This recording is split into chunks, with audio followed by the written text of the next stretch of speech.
Ever found yourself sprawled out on the couch, battling between diving into the latest binge-worthy show and picking up that book, Gathering Dust? It's a relatable conundrum I face regularly with a narrow TV view squeezed between power and bookshelves. It's a daily struggle that has me questioning if placing those literary gems so close to my screen time was the smartest choice. Uh, in, uh, Imagine if those shelves housed Beano annuals instead. I bet I'd feel far less guilty about fluff entertainment. And um, speaking of entertainment, have you discovered anything fun to watch lately?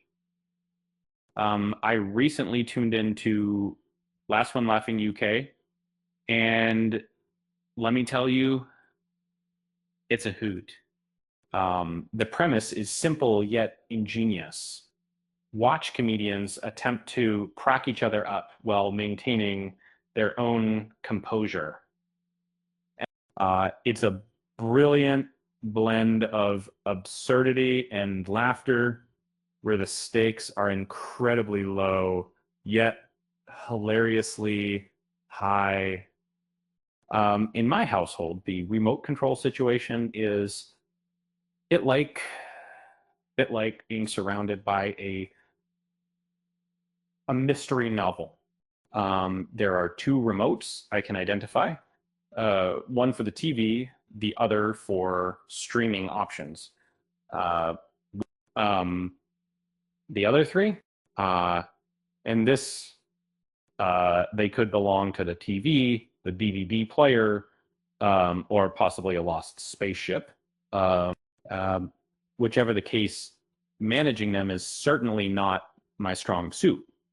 Uh, um, with a 10-year-old daughter who loves The Masked Singer, I find our screen time a mixed bag. And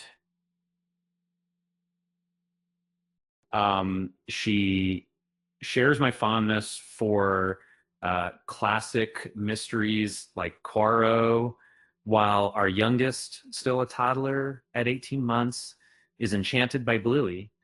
Uh, and to her, it's just a collection of amusing dog toys, which makes her laugh uncontrollably. Uh, Growing up, TV was a cherished escape. And now, as a TV columnist, I sometimes face quandaries when critiquing shows featuring friends or family. I prefer navigating puzzles over harsh critiques. When my husband's series Ludwig aired, I couldn't help but applaud its brilliance, while I tend to steer clear of disparaging reviews. Well, except for Squid Game, which I bravely shared my opinions on, yet here we are. Uh, it's still thriving. Speaking of humor, my father Alan gifted me a valuable lesson. It's always better to use wit over gravity unless absolutely necessary. Um, Seriously, who needs seriousness? When jokes exist, um, one memorable note from a fan of Only Connect uh, stuck with me. A curious soul once asked, why is it acceptable for Victoria Coren Mitchell to comment on a man's physique? It caught me off guard, did I? Um, what's captivating is how such queries spark discussions about societal norms. When it comes to quiz shows, Countdown holds a special place in my heart.